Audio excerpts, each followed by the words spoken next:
I'll give you three names that come to my mind. One is Mike Pompeo, who was the director of the CIA and then was the Secretary of State, West Point graduate, #1 in his class.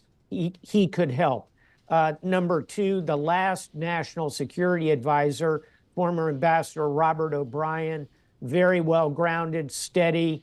I think he could be in a position to be helpful. And third, the last deputy national security advisor, Lieutenant General Keith Kellogg, retired, also understands all of that.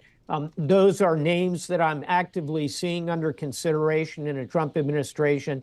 Dave, we're just going to have to wait and see who he puts in positions of authority. That'll give us a clue where we're headed. Right. Admiral, would you serve the president-elect? I have never turned down a request for service from the country, and I will leave it at that, Tom. Admiral, you're out with a new column here at Bloomberg Opinion focusing on NATO. You say your phone has been ringing off the hook from worried U.S. allies in Europe in particular who are wondering about what's going to happen with NATO. What is your best guess of the path forward here for that alliance, given the rhetoric that we've heard on this campaign trail, given what we heard when Donald Trump was in the White House last time?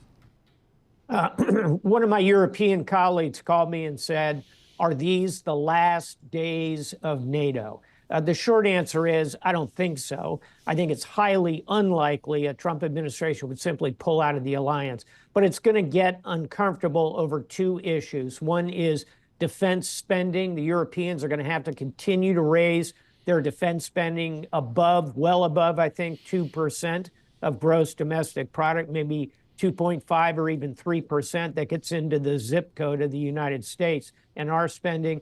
And the second one is over Ukraine. If the U.S., as has been brooded about by both Trump and Vance, decides to cut off aid to Ukraine, that'll put pressure on the Europeans to support Ukraine. Both of those issues could become wedge issues in the alliance.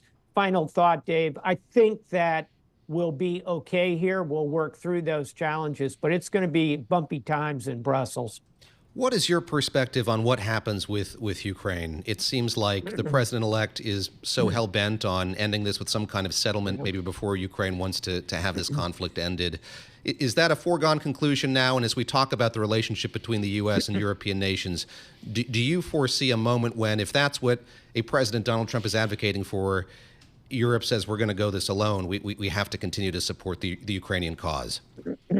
I think the latter is a real possibility, that if a Trump administration simply walks away from Ukraine, a lot of the Europeans, particularly the big four, Germany, UK, France, and Italy, those have the capacity collectively to support the Ukrainians, frankly. I don't think it'll quite get there, and here's how I think it plays out. I think Trump will put a lot of pressure on the Ukrainians to negotiate. I think Trump will put pressure on the Russians to negotiate. That negotiation could follow a ceasefire early in a Trump administration.